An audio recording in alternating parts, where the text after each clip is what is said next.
All right, David DeGuzman inside the NBC4 Digital Center for our latest edition of the Digital Sports Roundtable as we look forward now to Ohio State taking on Purdue at home. Here to help me out, Sports Director Joe Nugent. Joe, coming off the big win over Penn State, a lot of the press conference this week spent talking about the new and improved offensive line, improved by kind of force because of the injuries that happened. I mean, Donovan Jackson stepping up, Carson Hinsman in a new position after, Josh Simmons out for the season, and, still some injuries happening on that offensive line. So, it seems like this is the front five that I don't know if it's going to lead Ohio State to a championship per se, but it looked pretty good against the Nittany Lions. Yeah, I mean, they were dominant, especially that final drive. I mean, what a great way to finish the game with the 11 plays all on the ground to run the clock out, with more than 5 minutes to go in the game and not give Penn State the ball back. So that was a huge statement by that group.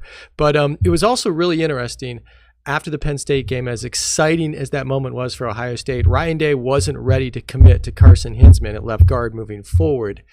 This week at his press conference, he did commit to that and said, that is where we're going to, go the rest of the way. It'll be Carson at left guard and Donnie moving out to left tackle. And Donnie did a great job against one of the best pass rushers in college football.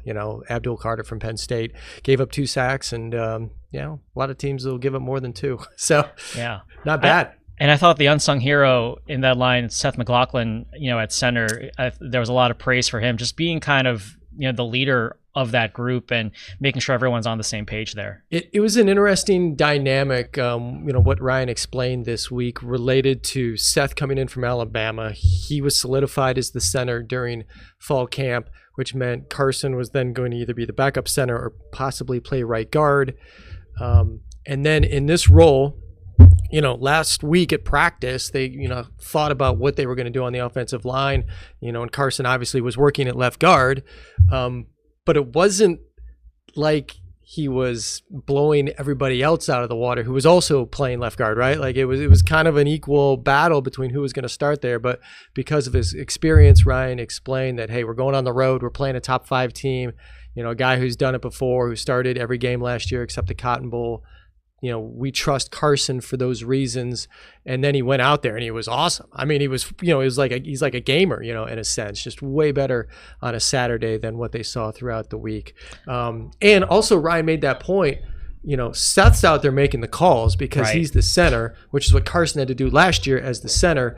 In this situation as guard, he's playing football, There's not as much thinking. Yeah, and that's the versatility that I think everyone was talking about at the beginning of the season, especially when you talk about depth and how this is going to be a long season, or they want it to be a long season. And so I don't think this was the changes they had in mind going down the road when they started the season. I think of all the positions, they were not expecting offensive line to be that issue, but it came up against Nebraska. They made those changes, and here we are talking about a new and improved offensive line. Something else that's new and improved that really came out from Saturday's win over Penn State, the defense. And we talked about how weak it looked against Oregon almost a month ago, and how Ryan Day had spent a lot of time with the defense, and it really did show improvement against Nebraska. But then here you are in a top 5 situation in a very hostile environment, and a lot of praise this week for how the defense did, especially, of course, who can forget the goal line stand in that fourth quarter? Yeah, I mean, they had 2 different goal line stands in the game against Penn State, the other one being the interception by Davison Igbinosun.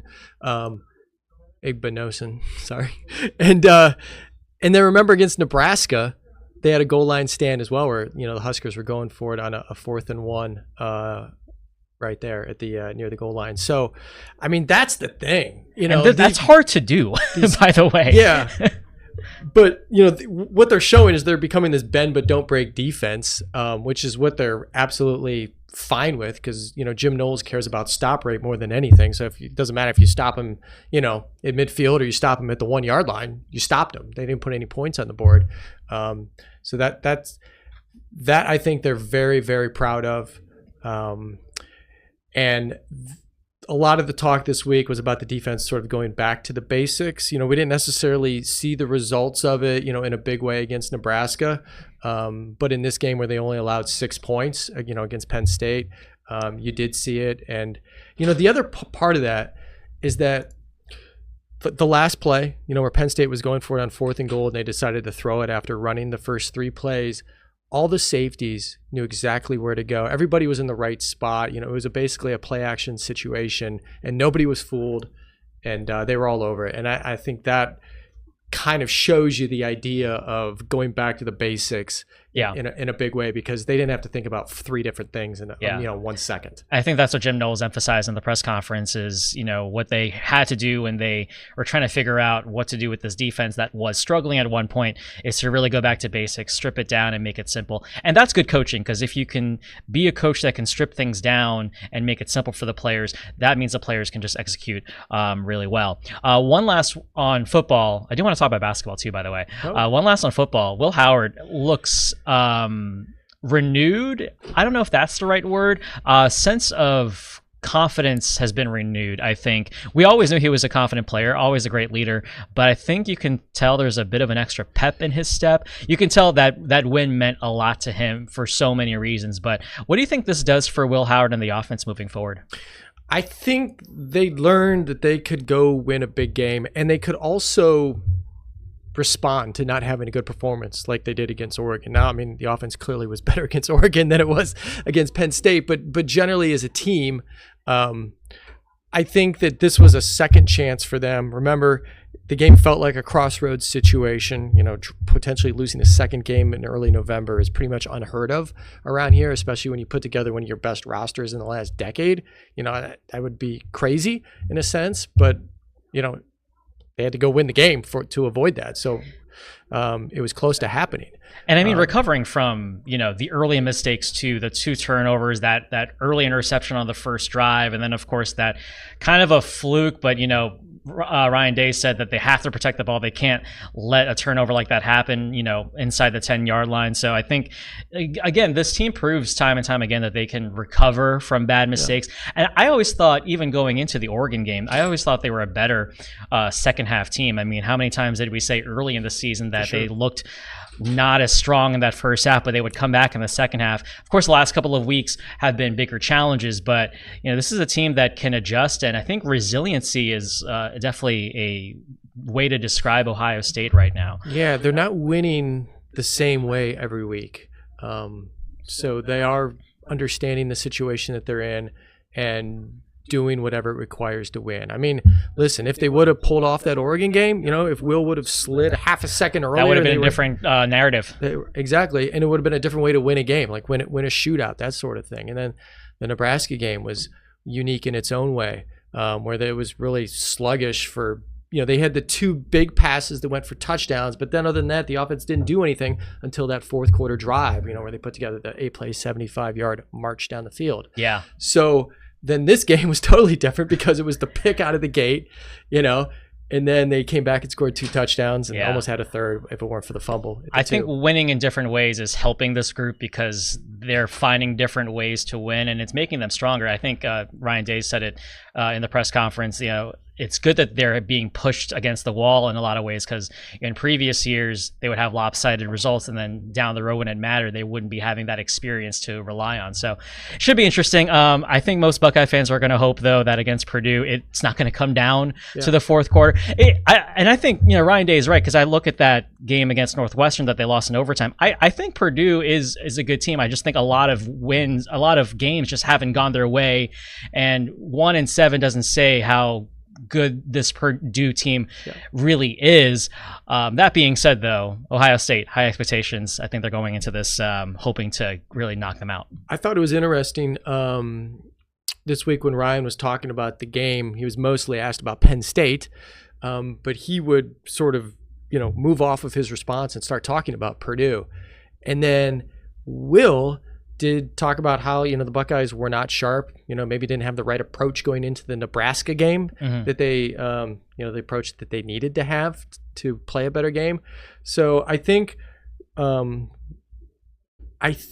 they know that they weren't at their best mentally coming into the Nebraska game, and that potential scenario could play out this week against Purdue because it just happened 2 weeks ago. Yeah. So I think they're more aware of that, and they'll be ready to go. I think they're just a lot more comfortable with us, and maybe they're being more honest with us now that we're like 9 or 10 weeks into the season. But that's just my theory. Hey, before we go, Ohio State with in men's basketball making some noise in the season opener against number 19 Texas. They won out in Vegas 80-72.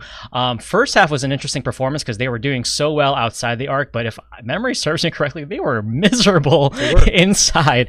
But you know, the way that they were able to play both halves, I only was able to see bits and pieces as I was also anchoring the 11 that night. But what are your just kind of initial thoughts on, you know, game one for Jake Diebler, his first full season with the Buckeyes, and they're able to make noise against one of the ranked teams in the country? Yeah, Texas was ranked 19th.